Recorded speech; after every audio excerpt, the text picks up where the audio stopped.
Hello my dear student, good morning, have a nice day. आज हम लोग पढ़ेंगे बीएसटी का सेकेंड लेसन, जो कि चैप्टर का नाम है प्रबंध के सिद्धांत। प्रबंध के सिद्धांत, जिसके अंतर्गत हम लोग पढ़ेंगे कि प्रबंध क्या है, आखिर सिद्धांत क्या है, प्रबंध की प्रकृति क्या है या विशेषता क्या है, जिसके अंतर्गत प्रबंध के 6 पॉइंट है। प्रबंध के सिद्धांत के 6 पॉइंट है, वो 6 पॉइंट को हम लोग समझेंगे। पहला है गतिशीलता, दूसरा है आधारभूत किंतु अंतिम नहीं, तीसरा है लोचशील ना कि जड़ बेलोच, चौथा है सार्वभौमिक क्रिया, पांचवा है सिद्धांत नीतियों से भिन्न होते हैं, और छठा है आपका मानव व्यवहार से प्रभावित। इसके आगे हम लोग पढ़ेंगे कि वैज्ञानिक प्रबंध क्या है, वैज्ञानिक प्रबंध की क्या विशेषता है, वैज्ञानिक प्रबंध की तकनीकें, थकान अध्ययन क्या है, कार्य का वैज्ञानिक अध्ययन क्या है, कार्य का वैज्ञानिक नियोजन क्या है, कार्य विधि अध्ययन से क्या समझते हैं, थकान अध्ययन से क्या समझते हैं, गति अध्ययन से क्या समझते हैं एवं समय अध्ययन से क्या समझते हैं। उसके आगे हम लोग पढ़ेंगे हेनरी फ्योल के द्वारा प्रतिपादित 14 सिद्धांत, जिसमें 14 पॉइंट को डील किया गया है। उसके बाद हम लोग पढ़ेंगे कि प्रबंध के सिद्धांतों की आवश्यकता पे महत्व पर प्रकाश डालिए, जिसके अंतर्गत 6 पॉइंट है। उसके बाद हम लोग पढ़ेंगे कि वैज्ञानिक प्रबंध की विशेषता, वैज्ञानिक प्रबंध की विशेषता, वैज्ञानिक प्रबंध की विशेषता के अंतर्गत 6 पॉइंट को डिफाइन किया गया है। और इसके आगे है वैज्ञानिक प्रबंध की किन्हीं 5 तकनीकों का संक्षेप में वर्णन करें। वैज्ञानिक प्रबंध की किन्हीं 5 तकनीकों का संक्षेप में वर्णन करें, जिसमें 4 पॉइंट को डिफाइन किया गया है। उसके आगे फिर है अंतर, कार्य विधि अध्ययन तथा गति अध्ययन में अंतर लिखे, और थकान अध्ययन तथा समय अध्ययन में अंतर लिखे। इतने सारे क्वेश्चन को आज हम लोग पढ़ेंगे, इतने सारे क्वेश्चन को हम लोग जानेंगे कि आखिर है क्या। तो सबसे पहले आते हैं कि कल तो पढ़ रहे थे चैप्टर 1 प्रबंध के सिद्धांत, लेकिन प्रबंध क्या है या प्रबंध की प्रकृति और महत्व, लेकिन सेकेंड लेसन में प्रबंध के सिद्धांत। तो आइए सबसे पहले जानते हैं कि प्रबंध के सिद्धांत क्या है। प्रबंध के सिद्धांत वैधता आधारभूत सत्य है जो प्रबंधकीय क्रियाओं को परिणाम एवं पूर्वानुमान लगाने की क्षमता रखती है। प्रबंध का जो सिद्धांत है वो हमें यह बतलाता है कि प्रबंध के सिद्धांत 100% सत्य है जो प्रबंधकीय क्रियाओं को भविष्यवाणी करने की क्षमता रखती है। दूसरे शब्दों में कह सकते हैं प्रबंध के सिद्धांत किसी विषय के ऐसे आधारभूत सत्य है जो कारण एवं परिणामों के संबंध में व्यक्त करते हैं। ठीक है। उसके बाद हम लोग जानते हैं कि आखिर सिद्धांत क्या है। सिद्धांत क्या है? किसी विचार या कार्य को मार्ग प्रदान करने वाले सत्य को ही सिद्धांत कहा जाता है। किसी विचार या कार्य को मार्ग प्रदान करने वाले सत्य को क्या कहा जाता है? सिद्धांत कहा जाता है। तो ये हम लोग पढ़े कि प्रबंध के सिद्धांत, प्रबंध के सिद्धांत अभी जस्ट बताएं कि प्रबंधकीय सिद्धांत जो है, प्रबंध के सिद्धांत वैधता आधारभूत सत्य है जो प्रबंधकीय क्रियाओं को भविष्यवाणी करने की क्षमता रखती है। आगे चलते हैं कि प्रबंध की प्रकृति एवं विशेषता। लक्षण, प्राकृतिक, विशेषता एक ही होता है। तो इसमें आया है पॉइंट गतिशीलता। गतिशीलता क्या है? तो जानते हैं गतिशीलता क्या है। प्रबंध एक गतिशील वातावरण में कार्य करती है। प्रबंध एक गतिशील वातावरण में कार्य करती है, अतः उसके सिद्धांत भी गतिशील होते हैं। अतः उसके सिद्धांत क्या होते हैं? गतिशील होते हैं। वे समय एवं परिस्थितियों के अनुसार परिवर्तन होते रहते हैं। जैसे जैसे वातावरण में परिवर्तन आता है, वैसे वैसे कार्य विधि में भी परिवर्तन होता है। सेकेंड पॉइंट है आपका आधारभूत किंतु अंतिम नहीं। प्रबंध के सिद्धांत आधारभूत व स्वनाम सत्य होते हैं किंतु अंतिम नहीं। यह 100% सत्य परिस्थितियों में व्यवहार योग्य हो ऐसा नहीं है।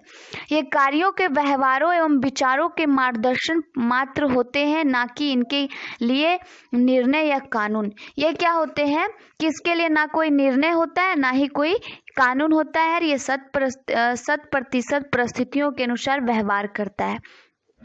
तीसरा है आपका लोच ना कि जड़ बेलोच। तीसरा है लोच ना कि जड़ बेलोच। ये सभी चीज़ को हम क्लास के माध्यम से बता चुके हैं आप लोग को, लेकिन फिर से रिवीजन चल रहा है क्योंकि सेकेंड में ही ये सब पढ़ के फिर आगे जाके क्लोज हो गया था। तो थर्ड पॉइंट हम लोग जानते हैं लोचशील ना कि जड़ बेलोच। लोचशील, जड़ बेलोच, बेलोच क्या, लोचदार और बेलोचदार। लोचदार जिसमें परिवर्तन किया जाए और बेलोचदार जिसमें परिवर्तन ना किया जाए। तो आगे चलते हम जानते हैं कि प्रबंध की सिद्धांत की एक विशेषता यह भी है कि लोचशील होते हैं। ये जो क्या होते हैं, लोचशील होते हैं। इन्हें परिस्थितियों के अनुसार समायोजित करते हुए अपनाया जाता है। इसे परिस्थितियों के अनुसार एडजस्ट किया जाता है। उसके बाद आते हैं हम लोग सार्वभौमिक, जो कि चौथा पॉइंट है, सार्वभौमिक। प्रबंध के सिद्धांतों की बड़ी विशेषता यह है कि इन सिद्धांतों को सभी प्रकार के संगठन एवं संस्थाओं में अपनाया जा सकता है, अर्थात इसकी आवश्यकता सभी क्षेत्रों में होती है। आगे भी हम लोग पढ़े प्रबंध, पीछे जो पढ़े प्रबंध में सार्वभौमिक 2-3 बार आया है। सार्वभौमिक का अर्थ ही होता है उपलब्ध। तो जो इसकी आवश्यकता है सभी क्षेत्रों में है, ये सभी संस्थाओं एवं संगठनों में आवश्यक होती है और सभी क्षेत्रों में उपलब्ध होती है। नेक्स्ट आते हैं हम लोग सिद्धांत नीतियों से भिन्न है। सिद्धांत क्या है, नीतियों से भिन्न है। देखा जाए तो सिद्धांत और नीति अलग है। नीति नियम बनाए जाते हैं, लेकिन सिद्धांत एक बार जो बन गया उसके अकॉर्डिंग हम लोग काम करते हैं। सिद्धांत अनुभव, शोध एवं प्रशिक्षण के आधार पर निर्धारित कार्यों एवं विचारों के लिए मार्गदर्शक होती है, जबकि नीति किसी संस्था द्वारा निर्धारित वे मार्गदर्शक बातें हैं जिनके आधार पर संस्था का निर्णय लिया जाता है।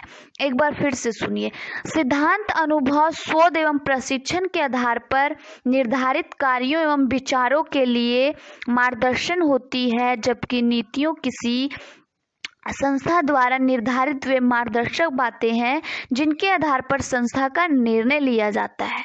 यही है सिद्धांत नीतियों से भिन्न होते। सिद्धांत अलग है, नीति अलग है। नेक्स्ट है आपका मानव व्यवहार को प्रभावित या मानव व्यवहार से प्रभावित। प्रबंध मानव से व्यवहार करता है। प्रबंध क्या करता है, मानव से व्यवहार करता है, क्योंकि आज का व्यवसाय या प्रबंध हर एक जगह मानव ही करता है। मानव एक संसाधन बन चुका है, क्योंकि कोई भी प्रोसेस पे काम मानव द्वारा ही किया जाता है कि ना कि जानवरों द्वारा। तो प्रबंध मानव से व्यवहार करता है एवं उन्हीं की क्रियाओं का मार्गदर्शन, निर्देशन एवं नियंत्रण करता है, किंतु मानव व्यवहार स्वयं एवं संवेदनशील है, जो समय, पात्र, स्थान एवं परिस्थितियों के अनुसार बदलता रहता है। यह है मानव व्यवहार से प्रभावित। नेक्स्ट हम लोग आते हैं कि आखिर हेनरी फ्योल का सिद्धांत था 14 सिद्धांत। हेनरी फ्योल का 14 सिद्धांत है। सबसे पहले हम लोग पढ़ते हैं कार्य विभाजन का सिद्धांत। हेनरी फ्योल द्वारा प्रतिपादित 14 सिद्धांत है, जिसमें पहला पॉइंट आया है आपका कार्य विभाजन का सिद्धांत। लेकिन सबसे पहले हम लोग जानते हैं कि हेनरी फ्योल का जन्म कब हुआ था और हेनरी फ्योल कहाँ जन्म लिए थे और उनका जन्म कब हुआ था। तो हेनरी फ्योल का जन्म देखा जाए तो फ्रांस में ही हुआ था। हेनरी फ्योल का जो जन्म है क्या हुआ था, फ्रांस में हुआ था। और उनका जन्म तिथि है, एक मिनट याद नहीं आ रहा है, बता रहे हैं। उनका जन्म तिथि है 1841। 1841 में उनका जन्म हुआ था और वो फ्रांस में जन्म लिए थे।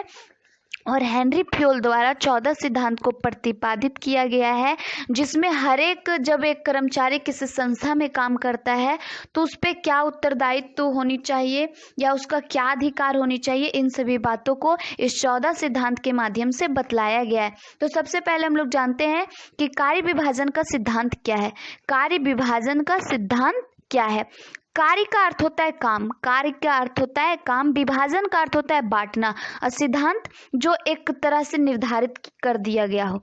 तो कार्य विभाजन से तात्पर्य यह है कि जब किसी संस्था में कर्मचारी कार्य करते हैं तो उस समूह में किसी कार्य को बांट दिया जाता है, विखंड किया जाता है, विभाजन कर दिया जाता है अलग अलग टुकड़ों में बांट दिया जाता है, जिसे ही क्या कहते हैं, कार्य विभाजन सिद्धांत कहते हैं। अर्थात दूसरे शब्दों में बोल सकते हैं कि कार्य विभाजन सिद्धांत वह सिद्धांत है जो संस्था के होने वाले श्रमिकों पर बांट दिया जाता है, उनके कार्य क्षमता को देखते हुए कि कौन सा व्यक्ति किस काम को कर सकता है, उसके अकॉर्डिंग उस काम को बांट दिया जाता है, जिससे क्या होती है कि लगातार जब कंपनी में निरंतर वृद्धि होती है तो कंपनी सफलता की ओर पहुंचती है। यही है कार्य विभाजन का सिद्धांत। एक बार फिर से सुनिए, कार्य विभाजन सिद्धांत वह सिद्धांत है जहां किसी भी कार्य को श्रमिकों या कर्मचारियों के बीच छोटे छोटे हिस्सों में बांट दिया जाता है, भारार्पण सौंप दिया जाता है, वही क्या है, कार्य विभाजन का सिद्धांत। नेक्स्ट हम लोग आते हैं, उसी का सेकेंड सिद्धांत है निर्देशन एकात्मकता का सिद्धांत। निर्देशन का अर्थ होता है आदेश देना, निर्देशन का अर्थ होता है आदेश देना, और एकात्मकता का अर्थ होता है किसी एक व्यक्ति द्वारा। तो आइए हम लोग समझते हैं। निर्देशन एकात्मकता सिद्धांत से तात्पर्य है कि जब कोई कंपनी में किसी प्रबंधक के द्वारा किसी कर्मचारी को कार्य सौंपा जाता है या आदेश दिया जाता है, वो आदेश या काम किसी एक व्यक्ति द्वारा होने चाहिए, जिससे क्या हो कि सामने वाला व्यक्ति उस काम को आसानी से कर सके। एग्जाम्पल के लिए कि अगर हम कोई काम कर रहे हैं लेकिन वही काम को कोई दो व्यक्ति द्वारा, मोहन है लेकिन उसे डिट किया जा रहा है श्याम और राम के द्वारा, बात वही बोला जा रहा है कि आप इस काम को करो, कि इस चीज को वहां उठा के रखो, लेकिन एक का तरीका अलग है, दूसरा का तरीका अलग है। ऐसी स्थिति में वो इंसान क्या होगा, डिप्रेशन की स्थिति में आ जाएगा कि हम किसका काम करें और किस तरह से करें। तो ऐसे नहीं, दो व्यक्ति द्वारा काम सौंपा नहीं जाना चाहिए, किसी एक व्यक्ति द्वारा काम को सौंपा या आदेश देनी चाहिए, जिससे क्या हो, व्यक्ति काम आसानी से कर सके। इसी को बोलते हैं निर्देशन एकात्मकता का सिद्धांत। ठीक है, नेक्स्ट है आपका तीसरा पॉइंट, अनुशासन का सिद्धांत। अनुशासन, डिसिप्लिन। ठीक है, जरूरी नहीं है कि पढ़ाई के सेक्टर में ही डिसिप्लिन लागू होता है। देखा जाए तो एक पढ़े लिखे व्यक्ति हर एक कंडीशन में, हर एक सेक्टर में एक अनुशासन की स्थिति को बनाए रखते हैं। अब मान लीजिए कि कोई स्टेज पे गाना गा रहा है, वहाँ का डिसिप्लिन है कि वो जाके आराम से अच्छा से गाना गाए, अपने जो उसके पब्लिक्स में जो गाया जा रहा है उसके द्वारा उसे आकर्षित करे, और जो पॉइंट पे गाना दिया जा रहा है वही गाए। अब वो जाके क्या किया कि वहाँ पे वगैरह वगैरह कुछ भी बोल दिया, निकल गया, तो लोग क्या हुए, हंसे। एक तरह से डिसिप्लिन भंग हो गया, और वो जो करने गया था वो नहीं करके आया, वो दूसरा चीज करके आया, तो वो भी डिसिप्लिन भंग किया। कोई टीचर क्लास में लेक्चर देता है, अब कुछ स्टूडेंट आपस में गप करने लगते हैं, मेरे ही क्लास में ऐसा होता है, तो कुछ गप करने लगते हो, तो ऐसे क्या होता है, मेरा जो बताने का जो जरिया रहता है, लगातार जो हम बताते रहते हो, मेरा ध्यान भटक जाता है, तो वो क्या किया, वो भी डिसिप्लिन भंग किया। ठीक है, तो क्या है कि जब कोई कर्मचारी किसी संस्था में काम करता है, किसी प्रबंधक के अधीन काम करता है, तो वहाँ पे कई सारे ऐसे परिस्थिति रहते हैं जहाँ पे एक अनुशासित होकर काम करना पड़ता है।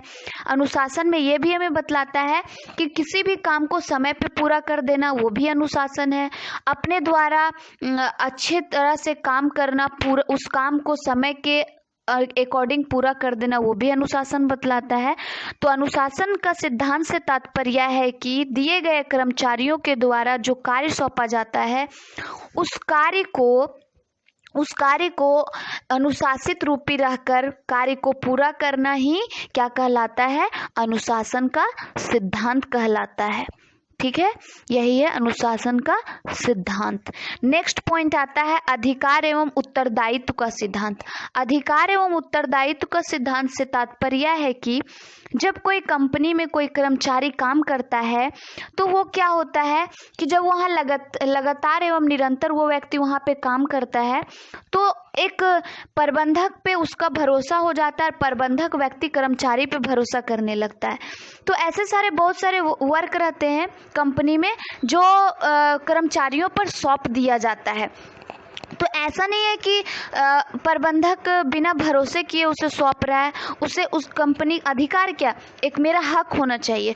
तो जो प्रबंधक रहता है वो अपने कंपनी से संबंधित अधिकार एवं उत्तरदायित्व भी उस व्यक्ति पे सौंपता है। अधिकार उसे कंपनी के प्रति उसका क्या क्या अधिकार है वो एक कर्मचारी पे डिपेंड करता है, और उस काम को वो कैसे पूरा करता है उसका वो उत्तरदायित्व बनता है, लायबिलिटीज बनता है।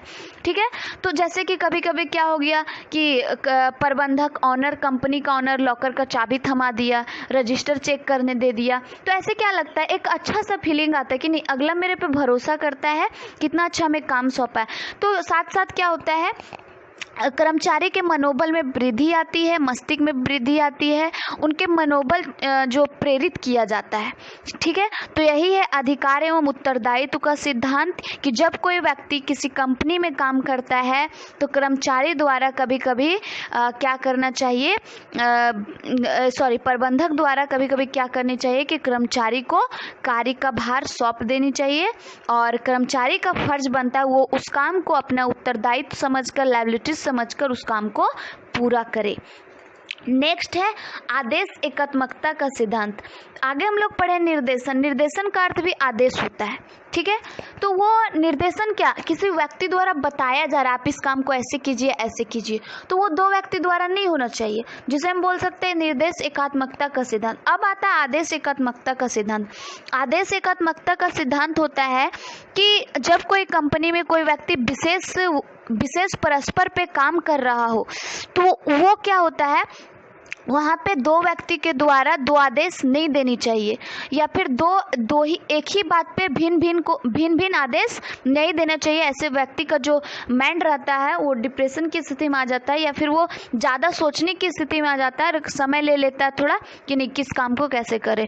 तो आदेश एकात्मकता का सिद्धांत से तात्पर्य है कि जो कंपनी में कर्मचारियों को सौंपे जाने वाले कार्य किसी एक व्यक्ति द्वारा होना चाहिए और ना कि दो व्यक्ति के द्वारा। नेक्स्ट आता है सोपान श्रृंखला का सिद्धांत। सोपान श्रृंखला का सिद्धांत ये आहार श्रृंखला के जैसा है। कल भी एक वीडियो के माध्यम से बताए थे और क्लास में भी ऑटोमेटिक हमेशा बताते रहते हैं, तो चलिए आज फिर से पढ़ते हैं। सोपान श्रृंखला का सिद्धांत से तात्पर्य है कि सोपान श्रृंखला वह श्रृंखला है कि जो एक किसी भी एक तरह से देखा जाए तो एक धागे में किसी मोती को पिरोने से है, एक धागे में किसी मोती को पिरोने से है। अर्थात जब किसी कंपनी में कोई सूचना आती है, कोई नोटिस जारी किया जाता है, तो एक प्रबंधक के द्वारा पॉसिबल नहीं है कि हर एक स्टाफ को अपने अकॉर्डिंग जाके उसे बताए कि इस कंपनी में इस काम को किया जाएगा, इतने दिन का छुट्टी रहेगा, आगे ये काम होगा, तो पॉसिबल नहीं है। ऐसे स्थिति में कर्मचारी क्या करता है, प्रबंधक क्या करता है, ऑनर किसी कंपनी में किसी एक व्यक्ति को वो सारे सूचना जारी कर देते हैं और उसे ये आदेश देता है कि आप इस सूचना को अपने अधीन आने वाले हर एक स्टाफ को ये सूचना निर्देशित कर दो, बतला दो। ठीक है, जैसे एक क्लास में मोनिटर को चुना जाता है। मोनिटर क्यों चुना जाता है कि वो सारे क्लास पे क्या कर सके कि अपने जरिए शांत, मतलब जो हल्ला होता है उसे शांत करा सके। नहीं होता तो कभी कभी नाम लिख देता है। तो वो क्या किया, उसको सर बोले कि आप यहाँ की मोनिटर हो, आपको ये काम करना है, तो वो अपने अकॉर्डिंग सबको ये किया। ठीक है, तो उसी तरह है कि जब किसी कंपनी में किसी एक व्यक्ति को जो सूचना दिया जाता है वो सूचना एक दूसरे को क्या करता है, प्रदान करता है। ए ने बताया बी को, बी ने बताया सी को, सी ने बताया डी को, डी ने बताया ई को, तो इस तरह से एक गोला बन गया। मतलब हम बोल सकते हैं कि एक कड़ी दूसरे कड़ी से जुड़ी हुई है। अगर एक कड़ी टूट जाए तो फिर दूसरा कड़ी का कोई वैल्यू ही नहीं रहा, वो तो बिखेर जाएगा। तो यही है सोपान श्रृंखला। सोपान श्रृंखला के अंतर्गत एक कंपनी से सभी संबंधित सूचनाओं को एक व्यक्ति के माध्यम से दूसरे व्यक्ति तक पहुंचाया जाता है। यही है सोपान श्रृंखला। नेक्स्ट आते हैं समता का सिद्धांत। समता का सिद्धांत से तात्पर्य है कि जब कोई कंपनी में कर्मचारी द्वारा कार्य किया जाता है तो प्रबंधक का दायित्व बनता है कि वह सभी कर्मचारी को एक सामान्य नज़र से देखे, भेदभाव की नज़र से ना देखे, एक अपनापन हो, हर एक कर्मचारी को अपनेपन नज़रिए से देखे। ऐसे नहीं किसी को ज़्यादा मान रहा है, किसी को ज़्यादा सैलरी दे रहा है, किसी को कम मान रहा है, किसी को कम सैलरी दे रहा है, ऐसा नहीं। एक समता का अधिकार होनी चाहिए, एक समान का अधिकार होनी चाहिए। तो यही बतलाता है समता का सिद्धांत। नेक्स्ट है पहल क्षमता का सिद्धांत। पहल क्षमता का सिद्धांत ये आपका 8वां पॉइंट है। पहल क्षमता का सिद्धांत ये हम क्लासरूम में बोर्ड पे लिखाए थे और शायद 5 या 6 पॉइंट को डील भी कर दिए थे, लिखा भी दिए थे। आगे आते हैं। पहल क्षमता का सिद्धांत होता है कि पहल में हम लोग यह तय करते हैं कि कौन सा व्यक्ति किस कार्य को कर सकता है, ठीक है। उसके कैपेसिटी के अनुसार हम उस काम को सौंप देते हैं। अब मान लीजिए कोई पतला दुबला आदमी, उसको एक क्विंटल आलू उठाने बोल दिए तो उठा पाएगा क्या? नहीं उठा पाएगा, क्योंकि उसके अंतर्गत कैपेसिटी नहीं कि उस बोरे को उठा सके। लेकिन एक हट्ठा खट्टा आदमी को अगर दे दिया जाए कि आप इस बोरे को उठा दो, तो वो आराम से उठा दे, क्योंकि उसके अंतर्गत वो क्षमता है, वो कैपेसिटी है कि उस चीज को उठा सके। तो एक प्रबंधक का एक उत्तरदायित्व बनता है कि वो सबके क्षमता को, सबके कैपेसिटी को देखते हुए उसे काम को सौंपे। यही है पहल क्षमता का सिद्धांत। नेक्स्ट आता है 9 पॉइंट, जो है व्यवस्था अथवा क्रमबद्धता का सिद्धांत। व्यवस्था अथवा क्रमबद्धता का सिद्धांत, जो भी व्यवस्था किए जाते हैं कंपनी में, बहुत सारे प्रोसेस रहते हैं, बहुत सारे डिपार्टमेंटल विभाग, एक ही कंपनी में कितना सारे डिपार्टमेंटल रहते हैं। जैसे कि मॉल ले लो, मॉल में हम लोग जाते हैं तो मॉल तो एक है, लेकिन उसके अंतर्गत कितना सारा सामान बिकता है। शूज़ का अलग है, जो भी रहता है सजावट वगैरह, कपड़ा, बहुत सारे ऐसे रहते हैं। तो अलग अलग डिपार्टमेंटल में बांटे रहते हैं। अगर हम एक दुकान पे खड़ा हुए तो हमको वहाँ बस जूता मिलेगा, दूसरे में गए तो कपड़ा मिलेगा, तीसरे में गए तो ये सब श्रृंगार वगैरह मिलता है। तो वो डिपार्टमेंटल है। उसी तरह कंपनी में क्या होता है कि एक ही चीज़ का बहुत सारे डिपार्टमेंटल रहते हैं, तो उसकी जो व्यवस्था और क्रमबद्धता है वो अच्छी से होनी चाहिए। और उसका जो दायित्व, उसका अधिकार है, उसका दायित्व है कर्मचारियों पर कि वो किस प्रकार से उस काम को करता है, ठीक है, और किस तरह से व्यवस्थित करता है। जैसे एक आकेंक्षक व्यक्ति क्या करता है, आकेंक्षक व्यक्ति व ऑडिटर, वो क्या करता है, व्यवसाय में होने वाले सारे लेन देन का क्या करता है, विवरण प्रस्तुत करता है, सत्यापन करता है, जांच पड़ताल करता है कि सही है कि नहीं। उसी तरह एक ऑनर का काम है, वो काम तो सौंप देता है, लेकिन एक कर्मचारी, वर्कर्स का, स्टाफ का काम है कि उसे किस तरह से व्यवस्थित तरीके से करता है। नेक्स्ट है सहयोग की भावना का सिद्धांत। सहयोग की भावना का सिद्धांत, जैसे हम लोग एक सामाजिक प्राणी है, समाज के प्रति भी मेरा दायित्व होता है। एक घरेलू इंसान होने के नाते भी घर के प्रति पारिवारिक कुछ बातें होते हैं। तो हर एक इंसान में क्या होनी चाहिए, लाभ कमाने के साथ साथ सहयोग की भावना भी होनी चाहिए। ऐसा नहीं है कि हम किसी व्यक्ति के अधीन काम कर रहे हैं तो वो हमको पैसा दे रहा था, वो हमको खरीद लिया, ऐसा नहीं है। हो सके कभी कभी कर्मचारी द्वारा जिस काम में जो काम कर रहा है वो काम पूरा नहीं हो पा रहा है, तो कभी कभी ऑनर के द्वारा भी हेल्प कर दिया जाए। थोड़ा सा काम बचा तो ऑनर के द्वारा हेल्प कर दिया जाए। ऐसा भी हो सकता है कि समूह में कर्मचारी काम कर रहे हैं, तो हो सकता है 2 कर्मचारी का तबीयत खराब है, तो ऐसा नहीं कि उसका काम हम नहीं कर दें, क्या वो हमको अपना पैसा देता है, अपना पेमेंट कटा के हमको देता है। तो ऐसी भावना नहीं होनी चाहिए। जब ऐसे स्थिति संस्था में उत्पन्न होते हैं तो एक सहयोग की भावना होनी चाहिए, मदद करने की भावना होनी चाहिए कि अगर कोई व्यक्ति अपने काम में नाकाम है या फिर नाकामयाब है और वो काम को नहीं कर पा रहा है, तो सहयोग के माध्यम से किया जाए, या फिर समूह में एक सहयोग का भावना हो। यही है सहयोग की भावना।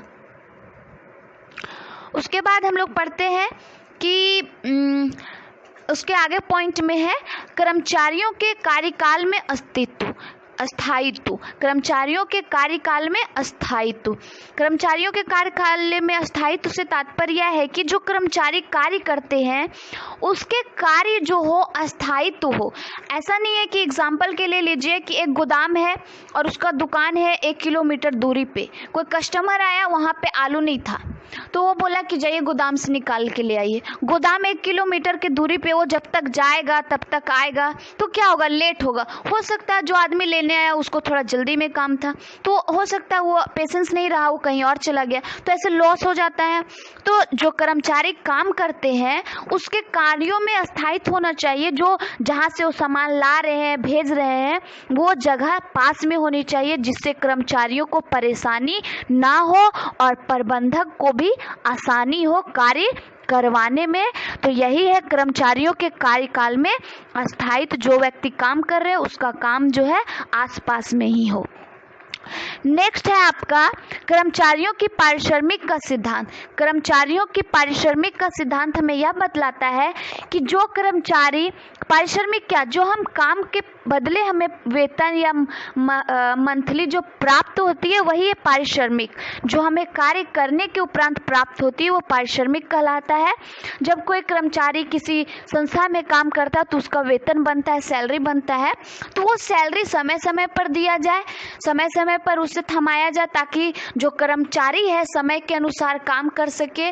और पेमेंट जब लगातार किसी व्यक्ति को मिलते रहता है तो उसको काम करने भी मज़ा आता है, एक अपेक्षा लेके जाता है कि नहीं अब मेरा मंथली पूरेगा तो हम पैसा लेके इस काम को कराएंगे। तो जब एक ऑनर के द्वारा, स्वामी के द्वारा सही समय पर कर्मचारियों के पारिश्रमिक का भुगतान कर दिया जाता है तो उनके मनोबल क्षमता में वृद्धि आती है और वो हमेशा काम करने के लिए प्रेरित होते हैं। नेक्स्ट आता है व्यक्तिगत हितों की अपेक्षा समान हितों का सिद्धांत। मतलब इसका पॉइंट है व्यक्तिगत हितों की अपेक्षा समान हितों का अधीनता का सिद्धांत। जब कोई ऑनर किसी कंपनी में काम करवाता है तो अपने हित के साथ साथ अपने आने वाले या अपने अधीन आने वाले हर एक कर्मचारी को हितों का भी ध्यान में रखते हुए काम करे। हम बोल सकते हैं कि जो भी कर्मचारी का कंपनी में काम बनता है और उस काम के प्रति उसका जो भी बनता हो, सैलरी हो या फिर अदर, तो वो क्या होता है उसका हित का भी ध्यान रखना चाहिए एक ऑनर को। जैसे मौद्रिक और अमौद्रिक, इसमें मौद्रिक और अमौद्रिक लेते हैं। मौद्रिक वो होता है जो हम मुद्रा के आधार पे किसी व्यक्ति को देते हैं जिससे उससे भी मनोबल क्षमता में वृद्धि आती है। लेकिन कभी कभी क्या होता है, कोई त्यौहार आ गया और कोई कंपनी में, कोई संस्था में कोई व्यक्ति काम कर रहे तो क्या होता है अमौद्रिक तरीके से उसे सम्मानित किया जाता है। इसलिए नहीं कि वो अच्छा काम किया, इसलिए कि वो लगातार मेरे ही यहाँ काम कर रहा है। जैसे अमौद्रिक तरीके हो गया उपहार देना, कभी कपड़ा देना, समय समय पर 5,000 का सैलरी बन रहा है तो 500 एक्स्ट्रा देना, तो ये अमौद्रिक तरीके हो गया। तो प्रबंधक अपने हित के साथ साथ उनके हितों का भी ध्यान में रखता है। अब आता है नेक्स्ट पॉइंट जो कि लास्ट पॉइंट है कि केंद्रीकरण तथा विकेंद्रीकरण का सिद्धांत। केंद्रीकरण तथा विकेंद्रीकरण का सिद्धांत। आइए हम लोग पढ़ते हैं कि केंद्रीकरण और विकेंद्रीकरण क्या है। तो केंद्रीकरण और विकेंद्रीकरण का सिद्धांत क्या है? अधिकारियों के कार्यभार में कमी, अधीनस्थों के प्रोत्साहन में वृद्धि एवं शीघ्र एवं बेहतर निर्णय। ठीक है, केंद्रीकरण और विकेंद्रीकरण हमें बतलाती है कि जो अधिकारी जो काम करते हैं, अधीनस्थ को प्रोत्साहन में वृद्धि और शीघ्र निर्णय लेना पड़ता है। मतलब उनके मनोबल में वृद्धि करना पड़ता है और शीघ्र निर्णय लेना पड़ता है। जबकि विकेंद्रीकरण हमें यह बतलाता है कि विकेंद्रीकरण, एक मिनट,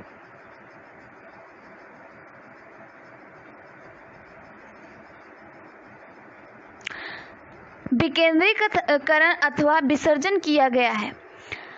यह बहुत कुछ सीमा तक उपक्रम की प्राकृतिक, अधीनस्थों की कुशलता तथा उपक्रम की निजी परिस्थितियों पर निर्भर करेगा कि किस सीमा तक सत्ता केंद्रीकरण किया जाए ताकि श्रमिकों की योग्यताओं का अधिकतम लाभ उठाया जा सके। इसमें कर्मचारियों से ही लाभ उठाया जाता है और यह तय किया जाता है कि किस प्रकार से अधीनस्थों से हम लाभ उठा सके। यही है केंद्रीकरण और विकेंद्रीकरण।